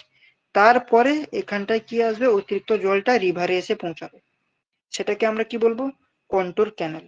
বা এটাকে তুমি যদি এইভাবে যদি বুঝতে চাও, এইভাবেও তোমাকে বুঝিয়ে দিচ্ছি। এইটা ধরো আমাদের রয়েছে রিভার, এটা হচ্ছে রিভার, রিভার থেকে কন্ট্রোল গুলো কিন্তু এইভাবে বেরিয়ে যাচ্ছে, দুই দিকে এইভাবে কিন্তু কন্ট্রোল গুলো বেরিয়ে যাচ্ছে, ঠিক আছে? এবং এখানে ক্যানেলটা আমরা কিভাবে করি, এরকম ভাবে প্যারালাল ভাবে কিন্তু ক্যানেল গুলো করি। তাহলে দেখো, এই যে ক্যানেলটা থাকছে প্যারালাল, এবং ক্যানেল গুলো তার সঙ্গে কিন্তু অ্যাপ্রক্সিমেটলি একই সমান্তরাল ভাবে থাকছে। তাহলে এই লাইনগুলোকে আমরা কি বলবো, কন্ট্রোল লাইন বা কন্ট্রোল ক্যানেল। বোঝা গেছে কিনা বলো আবার আমার? আর এখানটা যদি এইভাবে যদি ক্যানেলটা যদি নিয়ে যাই, তাহলে এই কন্ট্রোলের সঙ্গে এই যে ক্যানেলটা, যে হচ্ছে অ্যাপ্রক্স, দেখো এখানে একটা 90 ডিগ্রি স্লোপের মতো আসছে, এটাকে আমরা কি বলি, সাইড স্লোপ ক্যানেল। এখান থেকে এই যে তিনটে বললাম, কন্ট্রোল ক্যানেল, সাইড স্লোপ ক্যানেল, রিচ ক্যানেল বা ওয়াটারশিট ক্যানেল, এখান থেকে একটা প্রশ্ন তোমরা পাবে এভরি এক্সাম, সেটা কেএমসি হোক, নির্মাণ সহায়ক হোক, বা তোমার এসএসসি জেই হোক, পিএসসি হোক। পিএসসি থেকে এখান থেকে তো একটা আসেই আসে, পিএসসি এসে তো এখান থেকে বাদই যায় না, ঠিক আছে? তিনটে বোঝা গেছে কি, কন্ট্রোল ক্যানেল কি, সাইড স্লোপ ক্যানেল কি, ওয়াটারশিট ক্যানেল কি বা রিচ ক্যানেল কি, বোঝা গেছে কিনা তাড়াতাড়ি রিপ্লাই করো। স্যার কন্ট্যুরটা একবার বলে দিন। হ্যাঁ স্যার, কন্ট্রোল একবার ক্যানেল, বলে দিন। হ্যাঁ কন্ট্যুরটা। দেখো, কন্ট্রোল হচ্ছে অ্যাপ্রক্সিমেট, এই হচ্ছে রিভার, এবং এইখানটা আমি এইভাবে কিন্তু ক্যানেলটা নিয়ে গেছি। এইভাবে বলতে কি, অ্যাপ্রক্সিমেট প্যারালাল, মানে পুরো 90 ডিগ্রি হচ্ছে না, কিন্তু প্যারালালি থাকছে। কিন্তু এখান থেকে কন্ট্রোল গুলো কিন্তু এই যে ক্যানেলের সঙ্গে কিন্তু অ্যাপ্রক্সিমেট এইভাবে প্যারালাল ভাবে থাকছে। এইটা হয়ে যাচ্ছে ক্যানেল, ক্যানেলের সঙ্গে প্যারালাল ভাবে থাকছে। এই লাইনটাকে বলবো কন্ট্রোল লাইন। এদিকেও সিমিলারলি ধরো এইটা রয়েছে আমাদের ক্যানেল, ক্যানেলের সঙ্গে এইভাবে প্যারালাল ভাবে থাকছে কন্ট্রোল ক্যানেল। এইগুলো হচ্ছে কন্ট্রোল ক্যানেল। এখানে আমি যদি এরকম অ্যাপ্রক্স যদি এইভাবে যদি ক্যানেল নিলাম, এই হচ্ছে কি কন্ট্রোল লাইন। কন্ট্রোলের সঙ্গে এই ক্যানেলটা, এই যে হ্যাচ কলামটা হচ্ছে ক্যানেল, এই ক্যানেলটা যদি 90 ডিগ্রিতে যদি থাকে তাহলে সেটাকে আমরা বলবো সাইড স্লোপ ক্যানেল। এবং ক্যানেলের সঙ্গে যদি অ্যাপ্রক্সিমেট প্যারালাল ভাবে যদি লাইনগুলো যায় তাহলে সেগুলোকে আমরা বলবো কন্ট্রোল লাইন। ঠিক আছে স্যার, বুঝতে পেরেছি এবার। কন্ট্রোলগুলোর সঙ্গে অ্যাপ্রক্সিমেট প্যারালালে যদি থাকে তাহলে সেগুলোকে আমরা কন্ট্রোল লাইন বলবো। বোঝা গেছে? আর যদি হুম 90 ডিগ্রি অ্যাঙ্গেলে থাকে, দুটো ভাষা কিন্তু একই, দেখো একটা প্যারালাল টার্মটা থাকবে আর একটা 90 ডিগ্রি বা তোমার রাইট অ্যাঙ্গেল দিয়ে দেবে। 90 ডিগ্রি বা তোমাকে রাইট অ্যাঙ্গেল বলে দেবে। আমি এখানে তোমাকে 90 ডিগ্রি বললাম, সেখানে রাইট অ্যাঙ্গেল দিয়ে দিয়েছি, তুমি বুঝতেই পারলে না রাইট অ্যাঙ্গেল মানে 90 ডিগ্রি, তখন কিন্তু তুমি ভুল করে চলে আসবে। এই দুটো টার্ম যদি থাকে তাহলে সেটাকে আমরা বলবো সাইড স্লোপ ক্যানেল। আর যদি অ্যাপ্রক্সিমেট প্যারালাল ভাবে যদি থাকে কন্ট্রোলগুলোর সঙ্গে তাহলে সেটাকে আমরা বলবো কন্ট্রোল ক্যানেল। বোঝা গেছে? তাহলে এখান থেকে প্রশ্ন আসবে যে এই যে কন্ট্রোল ক্যানেলের আমাদের যে বেনিফিট গুলো, অ্যাডভান্টেজ গুলো কি কি। 1 নম্বর হচ্ছে আমরা এটা হিলি এরিয়াতে এটা করা হয়। ঠিক আছে? আর একটা হচ্ছে কি না, তোমার প্যারালাল থাকবে কন্ট্রোল লাইনের সঙ্গে, কি হবে প্যারালাল, তাহলে প্যারালাল থাকবে কার সঙ্গে, কন্ট্রোল লাইনের সঙ্গে প্যারালাল থাকবে। আর এই যে কন্ট্রোল ক্যানেল, এটা কিন্তু টু সাইড, মানে দুই দিকে কিন্তু বোথ সাইডে কিন্তু আমরা ইরিগেট করতে পারবো না। কি হবে, ওয়ান সাইড আমরা ইরিগেট করতে পারবো। আর কি এখানে আর একটা পয়েন্ট যেটা আসবে, ক্রস ড্রেনেজ কি করবে, প্রোভাইড করা হয় না, মানে একে অপরের উপরে দিয়ে কিন্তু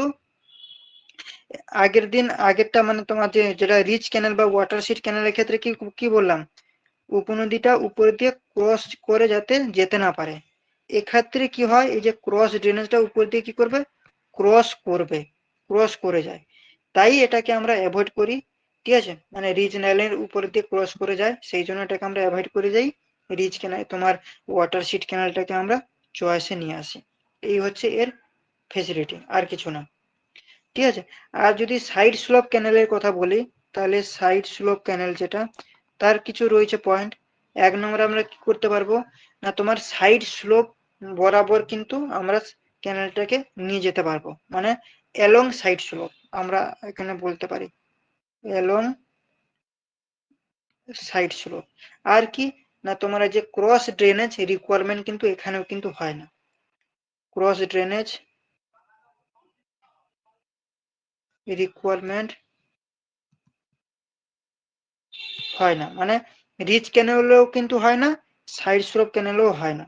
তাহলে এখানটা তোমরা প্রশ্ন করতে পারো যে দাদা তাহলে আমরা রিচ ক্যানেল না নিয়ে সাইড স্লোপ ক্যানেলটাকে নিয়ে নিতে পারি, এখানে এটা একটু অ্যাভয়েড করি কেন না, দেখো একটা ক্যানেল বানাতে গেলে কিন্তু অনেক টাকা খরচা হয়। ঠিক আছে, আমি এক্ষেত্রে যে খরচাটা করব, রিচ ক্যানেলেও কিন্তু সেই একই টাকা খরচা হবে, কিন্তু এক্ষেত্রে কি হয়, এক সাইডেই আমরা ইরিগেট করতে পারবো, কিন্তু রিচের ক্ষেত্রে কি হবে, বোথ সাইড আমরা ইরিগেট করতে পারবো, সেই জন্য এটা মোস্টলি বেশি আমরা ইউজ করি পাহাড়ের ক্ষেত্রে। ঠিক আছে, এটা গেল আমাদের 1 নম্বর পয়েন্ট। এই 3টে পয়েন্ট বোঝা গেছে কিনা বলো? এখান থেকে কিন্তু ভাই একটা প্রশ্ন আসবেই, বোঝা গেছে? স্যার ক্রস ড্রেনেজটা একবার বলুন, ওটা বুঝতে পারছি না। জল ধরো এইভাবে নদীটা যাচ্ছে, ঠিক আছে, এর উপরে শাখা নদী ধরো একটা উপনদী, এর উপরে শাখা নদীটা এইভাবে যাতে ক্রস করে যাতে না যায়, ক্রস করবে না, রিচের ক্ষেত্রে এভাবে ক্রস করবে না, তাহলে ক্রস করতে গেলে তার ক্ষেত্রে সিস্টেমটা, বানানোর সিস্টেমটা আলাদা, সেক্ষেত্রে হেভি মানে কস্টলি হয়ে যাবে, ক্যানেল বানানোর ক্ষেত্রে হেভি কস্টলি হয়ে যায়। সেই জন্য এই ক্রস ড্রেনেজটাকে আমরা সবসময় অ্যাভয়েড করি, যাতে ক্রস ড্রেনেজ না করে আমরা যদি দুদিকে বোথ সাইড যদি ইরিগেট যদি করতে পারি তাহলে সেটাকেই আমরা কি বলছি, রিচ ক্যানেল। সবসময় চিন্তা করতে হবে একটা নদীর উপর দিয়ে যাতে আর একটা নদী বয়ে না যায়, তাহলে সেক্ষেত্রে আমাদের অনেক টাকাই খরচা হয়ে যায় না এই জয়েন্টে, সেটাকে আমরা অ্যাভয়েড করে যাই। বোঝা গেছে? আবার হ্যাঁ এখান স্যার। থেকে হ্যাঁ, আবার দেখো এখান থেকে এই যে ক্যানেলটা কি কোন মাটির উপর দিয়ে আমরা ক্যানেলটা নিয়ে যাচ্ছি সেখান থেকেও কিন্তু প্রশ্ন আসে। ধরো ক্যানেল রয়েছে, ঠিক আছে, এই ক্যানেলটা কিন্তু আমরা দুভাবে কিন্তু নিয়ে যেতে পারবো। কিভাবে? একটা হচ্ছে তোমার লাইন ক্যানেল, আর একটা হচ্ছে কি আনলাইন ক্যানেল। ঠিক আছে, এই আনলাইন ক্যানেলটা কিন্তু আবার দু রকমের টাইপের হয়। একটা হচ্ছে কি এলুভিয়াল সয়েলের উপরে যাবে, আর একটা হচ্ছে তোমার নন এলুভিয়াল। তাহলে এখান থেকে যদি আমি বলি যে এই এলুভিয়াল সয়েল আর একটা আছে তোমার নন এলুভিয়াল সয়েল, এটা সম্পর্কে একটু আমরা জানবো এখান থেকে কি কি প্রশ্ন আসে। দেখো এলুভিয়াল বলা মানে কি, এটা হয়তো আমাদের কি কোহেশন লেস, তাই তো? এলুভিয়াল মানে কি কোহেশন লেস, যেটা আমাদের নর্থ ইন্ডিয়াতে আমরা এই এলুভিয়াল সয়েলটা বেশি ইউজ করা হয়। আর নন এলুভিয়াল বলতে কি রক বা তুমি এটাকে হার্ড সয়েল বলতে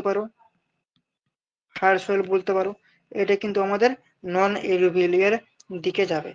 তাহলে এখান থেকে আমি যদি বলি যে লাইন ক্যানেল, এই লাইন ক্যানেল জিনিসটা কি?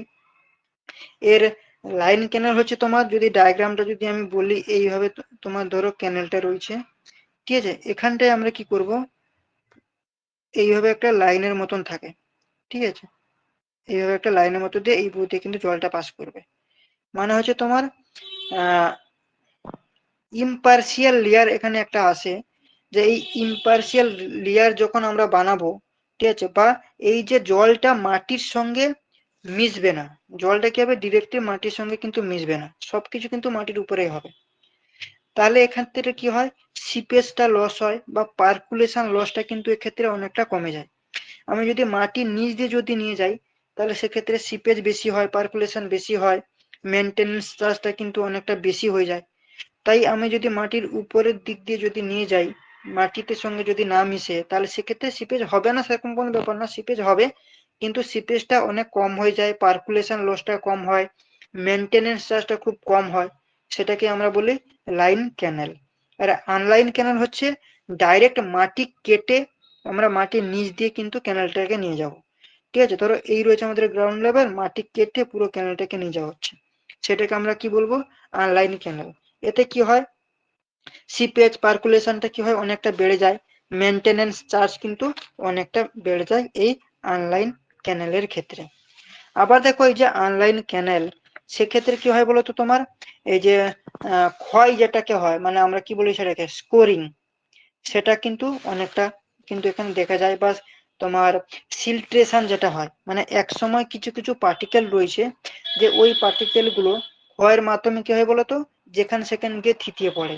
ঠিক আছে, এইরকম কিন্তু প্রবলেম এই অনলাইন ক্যানেলের কিন্তু দেখা দেয়, মানে ক্ষয় দেখা দেবে, মানে কি মাটির নিচ দিয়ে নিয়ে যাচ্ছি তো, তো এই সাইড গুলো থেকে ক্ষয় দেখা দিয়ে দেয়। আবার তোমার এখানে এখানে ক্ষয় হলে মাটিগুলো বা তোমার যে পার্টিকেল গুলো বয়ে গিয়ে যেখানে সেখানে মাঝখানে এরকম ভাবে কিন্তু থিতিয়ে বসে যায়, যার জন্য কি হয় জলটা ভালো করে পাস করতে পারবে না। তো এটা কিন্তু অনলাইন ক্যানেলের জন্য একটা আনঅ্যাডভান্টেজ বা ডিসঅ্যাডভান্টেজ তুমি বলতে পারো, মানে এটা হচ্ছে প্রবলেম ক্রিয়েট করে। এই দুটো পয়েন্ট এখান থেকে। আবার এখান থেকে দেখো তোমার স্টেবল কন্ডিশন, সেগুলো কিন্তু তোমাকে জানতে হবে, মোটামুটি একটু বলে দিচ্ছি স্টেবল কন্ডিশনটা জিনিসটা কি। স্টেবল কন্ডিশন হচ্ছে তোমার স্টেবল কন্ডিশন, স্টেবল কন্ডিশন হচ্ছে কি না, এই যে তোমার অনলাইন ক্যানেল রয়েছে, এই অনলাইন ক্যানেলের জন্য যে স্কোরিং হচ্ছে, স্কোরিং বলতে কি সারফেস এরিয়া থেকে কি হয় ক্ষয় দেখা দেবে, আর কি না তোমার এই যে বললাম পার্টিকেল গুলো যেখানে সেখানে গিয়ে থিতিয়ে বসে যায়। ঠিক আছে, এটা হচ্ছে কি আমাদের ডিসঅ্যাডভান্টেজ। ঠিক আছে, এগুলো থেকে এগুলো যাতে না হয়, ঠিক আছে, সেগুলোর জন্য আমাদের কি করা হয়, তোমার এমন ভাবে ডিজাইন করতে হয় যে এগুলো যাতে না হয়, তার জন্য যে আমরা ডিজাইনটা করি সেটাকে আমরা স্টেবল কন্ডিশন বলা হয়। মেনলি কিন্তু তোমাকে যাতে ক্ষয় যাতে না হয়, এবং পার্টিকেল গুলো মানে সিল্টেশন যাতে না হয়, পার্টিকেল গুলো যেখানে সেখানে থিতি যাতে না বসে যায়, সেজন্য আমরা এমন ভাবে একটা ডিজাইন করা হয় যে ডিজাইনটাকে আমরা বলি স্টেবল কন্ডিশন, মানে এই দুটো প্রবলেম যাতে না আসে, সেফলি যাতে থাকে, ঠিক আছে, সেটাকেই আমরা কি বলা হয় স্টেবল কন্ডিশন, স্টেবল আকারেই থাকবে। আবার এই যে স্টেবল কন্ডিশনটাকে আমরা রিজিন কন্ডিশনও কিন্তু বলা হয়। এতদূর বোঝা গেছে কিনা বলো?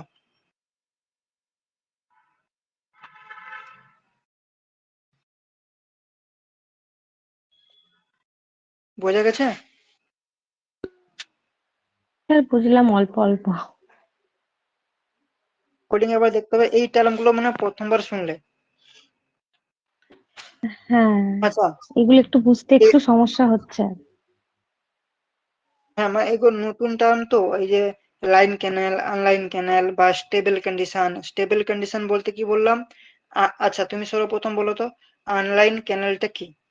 মাটির নিচ দিয়ে যাচ্ছে, মাটির নিচ দিয়ে যাওয়া মানে ডেফিনেটলি সেটা কিন্তু পুরো অ্যাকচুয়াল ভাবে ট্রিটমেন্ট আমরা করতে পারবো না, তাহলে মেনটেনেন্স আমরা ঠিকঠাক ভাবে করতে পারবো না, এবং সেখান থেকে ক্ষয় দেখা দেয়, ঠিক আছে। এবং হুম। ক্ষয় যে মাটিগুলো হচ্ছে সাইডে মাটিগুলো, জল তো ক্যানেল দিয়ে কি জল বয়ে যাচ্ছে, তাহলে ওই পার্টিকেল গুলোও বয়ে যাবে, বয়ে গিয়ে যেখানে সেখানে মাঝখানে থিতিয়ে জমা হয়ে যাবে, পাহাড়ের মতো উঁচু হয়ে গেল, দেখা গেল একটা থাকতে থাকতে থাকতে থাকতে উঁচু হয়ে গেল। তার যে পরিমাণে জলটা বওয়ার কথা, পাস হওয়ার কথা, সেইটুকু জলটা কি হবে, পাস করবে না। তাহলে যতটুকু আমাদের জলের রিকোয়ারমেন্ট ছিল ততটুকু জল আমরা নিতে পারছি না, তাহলে সেটা কি আমাদের জন্য কি বেনিফিট, না মানে তোমার অ্যাডভান্টেজ না ডিসঅ্যাডভান্টেজ? ডিসঅ্যাডভান্টেজ। সেটাই হয়ে যাচ্ছে তোমার অনলাইন ক্যানেল। এই যে দুটো মানে তোমার ক্ষয় হয়ে যাচ্ছে এবং পার্টিকেল গুলো থিতিয়ে পড়ে যাচ্ছে, এগুলো যাতে না হয় তার জন্য একটা স্পেশাল ভাবে আমরা ডিজাইন করি, যেটাকে আমরা কি বলি এই স্টেবল কন্ডিশন। এবং এই স্টেবল কন্ডিশনের আরেক নাম রয়েছে, যেটাকে আমরা রিজিন কন্ডিশনও বলা হয়। বোঝা গেছে? এবারে বুঝতে পারলে কিনা বলো? হ্যাঁ স্যার, বুঝতে পারলাম। আচ্ছা, এবারে তুমি আমাকে বলো তো, আমি তোমাকে কি বললাম, একটা হচ্ছে শক্ত মাটি মানে হার্ড রক, বা তুমি রক সয়েল যেটাকে আমরা নন এলুভিয়াল সয়েল বলছিলাম বা ক্যানেল, আর একটা কি বলছিলাম এলুভিয়াল ক্যানেল, মানে পলি মাটি থেকে যেটা হচ্ছে। তো এই পলি মাটিটা আমরা আহ নিই না কেন, পলি মাটিতে আমরা ক্যানেলটা বেশিরভাগ করা হয় না কেন বলো? স্কোরিংটা বেশি হয় বলে। একদম তাই। পলি মাটিতে কি হবে, জল লাগাই মানে এটা ক্ষয় বেশি শুরু হয়ে যায়।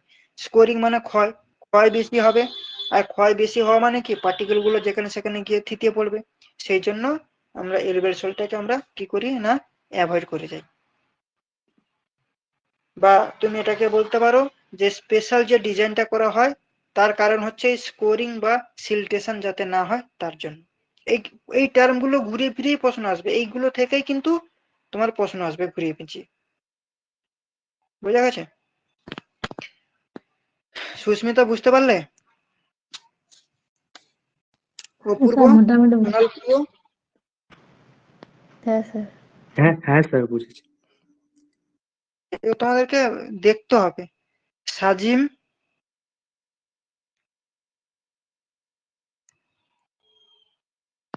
চলো এরপরে আমরা যাব জিসিএ। জিসিএ, আচ্ছা জিসি এর ফুল ফর্ম কি বলতো? Gross command area.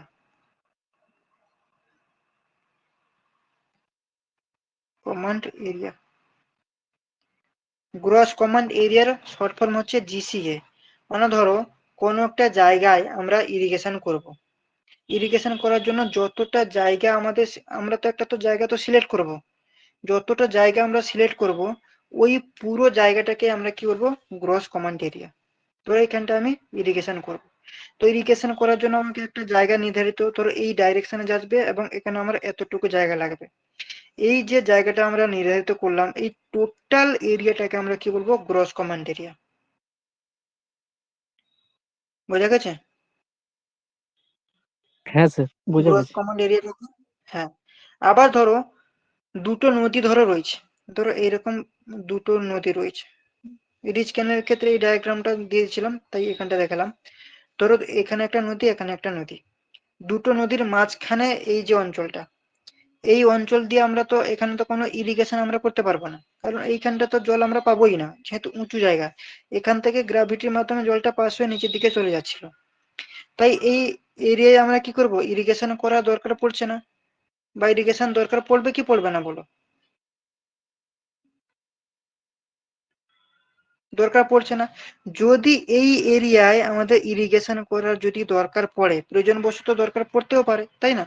সিচুয়েশন হিসাবে দুদিকে নদী রয়েছে এবং মাঝখানের এই যে জায়গাটা, এই যে এরিয়াটা, এই জায়গায় আমাদের যদি ইরিগেশন করার যদি দরকার পড়ে, তাহলে সেটাকে আমরা কি বলি? ডয়ার ক্যানেল বলা হয়। এই টার্মটা মনে রাখো, এটা তোমার আরআরবি জেইতে এখান থেকে প্রশ্ন এসেছিল। বেসিক্যালি এখানটা হয় না, কিন্তু দেখা গেল যে সিচুয়েশন বশত এখানে আমাকে ইরিগেশন করা দরকারই পড়ছে, ঠিক আছে? তো সেটাকে আমরা ডয়ার ইরিগেশন বলা হয়। আবার দেখো, এই যে জিসিএ বললাম, গ্রস কমান্ড এরিয়া, এই গ্রস কমান্ড এরিয়ার মধ্যে কিছু কিছু অঞ্চল আছে যেগুলোতে আমরা ইরিগেশন করা যায় না, তখন সেটাকে আমরা কি ক্যানেল বলবো? তখন সেটাকে আমরা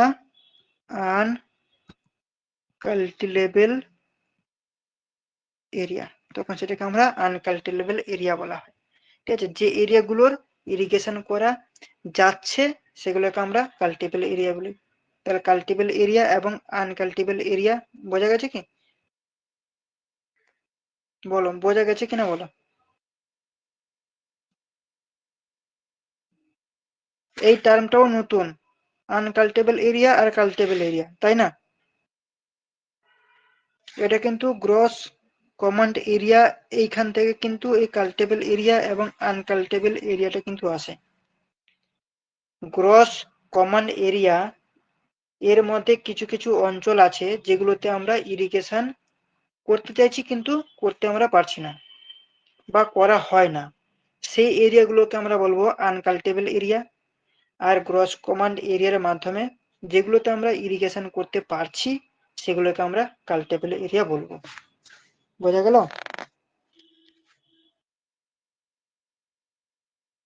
বোঝা স্যার গেছে কিনা দুটো বলো, নদীর রিপ্লাই করো। মাঝে স্যার দুটো নদীর মাঝখানে যেটা ইরিগেশন হচ্ছে না, কি নাম বললেন ওটা? ইরিগেশন হচ্ছে না, ইরিগেশন যদি হয়, হ্যাঁ যদি হয় ওটা কি নাম বললেন? ডয়াব ডয়াব। আচ্ছা ঠিক আছে। হুম, ওই টার্মটা মনে রাখো, ওটা মানে অত নিখুঁতে কেউ যায় না, ঠিক আছে? তাহলে এখান থেকে আমি তোমাকে এই টার্মটা বলতে পারি কিনা বলো? Gross command area equal to আমি কি লিখতে পারি বলো? গ্রস কমান্ড এরিয়ার ক্ষেত্রে দুটো টার্ম বললাম, কাল্টেবল এরিয়া আর আনকাল্টেবল এরিয়া। কাল্টেবল বলে ইরিগেশন করতে পারবো, আনকাল্টেবল বলতে কি ইরিগেশন করতে পারবো না। তাহলে sir culturable culturable area area plus plus unculturable area. Unculturable area দুটোকে যদি যোগ করে দেওয়া হয় তাহলে আমরা কি পাবো? গ্রস কমান্ড এরিয়া, তাই কি না? তাই কিনা বলো? হ্যাঁ। হ্যাঁ কাল্টেবল কমান্ড এরিয়া মানে সিসিএ, কাল্টেবল কমান্ড এরিয়া সেটা কি না? কাল্টেবল কমান্ড এরিয়া হচ্ছে এই যে গ্রস কমান্ড এরিয়া, এই গ্রস কমান্ড এরিয়া যদি 80% হয়ে যায় তখন সেটাকে আমরা কি বলবো? কাল্টেবল কমান্ড এরিয়া। অনেকেই জিসিএ সিসিএ এই টার্ম দেখেই ঘাবড়ে যায়, কিচ্ছু না। আগে জিসিএটা আমরা বুঝে নেবো, কাল্টেবল এরিয়া আনকাল্টেবল এরিয়া কে যদি যোগ করে দিই তাহলে সেটা হয়ে যাবে গ্রস কমান্ড এরিয়া। এবং এই গ্রস কমান্ড এরিয়ার যদি 80% হয়ে যায় তাহলে সেটাকে আমরা কি বলবো? কাল্টেবল কমান্ড এরিয়া। বোঝা গেল?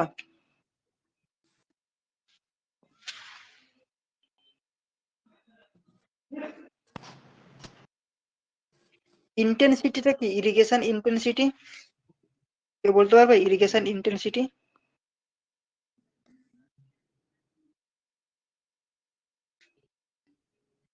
ইরিগেশন ইন্টেন্সিটি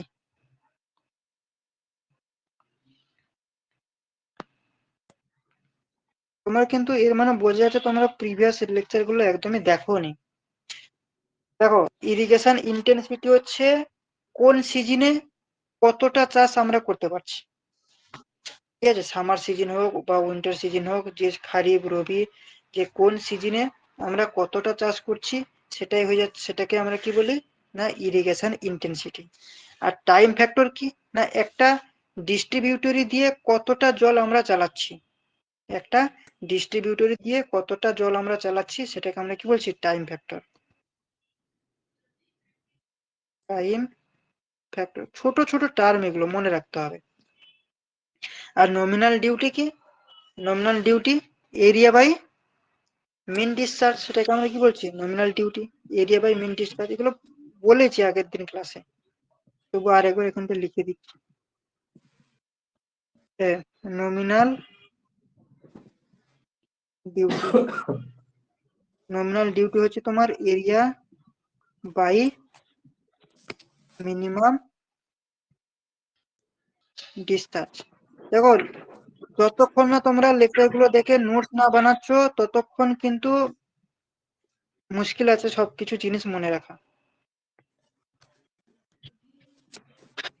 ঠিক আছে, তোমাকে খুঁটিনাটি জানতে হবে, নাহলে কিন্তু হবে না। তো নেক্সট ক্লাসে আমরা তোমার ওই যে কেনেডিস ফর্মুলা যতগুলো রয়েছে 3-4টে সেগুলো সম্পর্কে পড়বো। আর ক্যানেল চ্যাপ্টার থেকে যত রকমের এমসিকিউ হয় নেক্সট ক্লাসে মানে কালকে কিন্তু আমরা কভার করবো। ঠিক আছে, আজকের ক্লাসটা মোটামুটি বোঝা গেছে কিনা একবার প্রত্যেকেই রিভিউ দাও দেখি কার কতটা ক্লিয়ার। শিল্পা বলো। স্যার বুঝতে পেরেছি, কিন্তু কিছু কিছু জায়গা মানে একটু ওই রেকর্ডিংটা না দেখলে বুঝতে পারবো না, ওটা আরেকবার দেখতে হবে। ওটা কিছু কিছু দেখার পরে টার্ম যেগুলো তখনই নোট মানে, করতে হবে। হ্যাঁ ওগুলো নোট করতে হবে, নোট করে পড়ে তখনই বুঝতে পারবো। আর তুমি দেখো একবার তোমরা লাইভ ক্লাস শুনলে রেকর্ডিং লাইভ ক্লাসটা, তারপরে তোমার যখন হুম। সেটাকে একবার রেকর্ডিং দেখে যখন নোট বানাবে না তখন দেখাও হচ্ছে লিখাও হচ্ছে, সেটাই তোমাদের হ্যাঁ। জন্য কিন্তু অ্যাডভান্টেজ। শুধু লাইভ ক্লাস করলে কোনো কিন্তু বেনিফিট পাবে না। হ্যাঁ। সাজিম বোঝা গেছে তোমার? সাজিম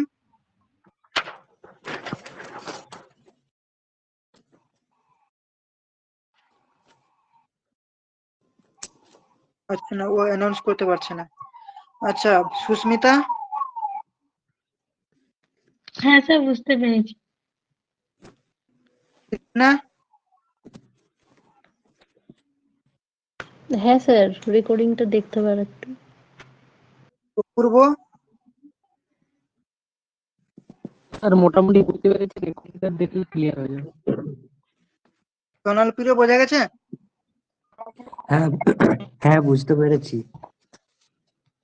তোমরা প্রত্যেকে কিন্তু নোটস বানিয়ে গ্রুপে দাও বা আমাকে পার্সোনালি পাঠাও, তাহলেই বোঝা যাবে। ঠিক আছে, চলো তাহলে আজকে এখানে শেষ করছি। কালকে রাত 9টা থেকে ইরিগেশনের ক্যানাল চ্যাপ্টারটা পুরো শেষ করে দেবো। তারপর টিউবওয়েল থেকে একটা ক্লাস হবে, মানে তোমার হাইড্রোলজির যে পার্টটা রয়েছে সেখানেও 1-2টো ক্লাস লাগবে। সেখানে আমরা যেমন তোমার ওই যে হাইড্রোলজির যেগুলো ইম্পর্টেন্ট এই যে ইভাপোরেশন, পার্কুলেশন, তারপর তোমার পার্কুলেশন, ইনফিল্ট্রেশন এগুলো রয়েছে। তারপরে তোমার টাইপ অফ পার্কুলেশনের যে পার্ট গুলো রয়েছে সেগুলো রয়েছে, রেন গেজ রয়েছে, তারপরে সাইক্লোনিক ওগুলো সব রয়েছে, অরোগ্রাফি ওগুলো রয়েছে। ওগুলো 1-2টো ক্লাস হবে। হ্যাঁ, ওইগুলো রয়েছে, তো ওগুলো কিন্তু করবো। হ্যাঁ, ঠিক আছে, চলো আজকে এখানটা শেষ করছি। হ্যাঁ, ঠিক আছে স্যার।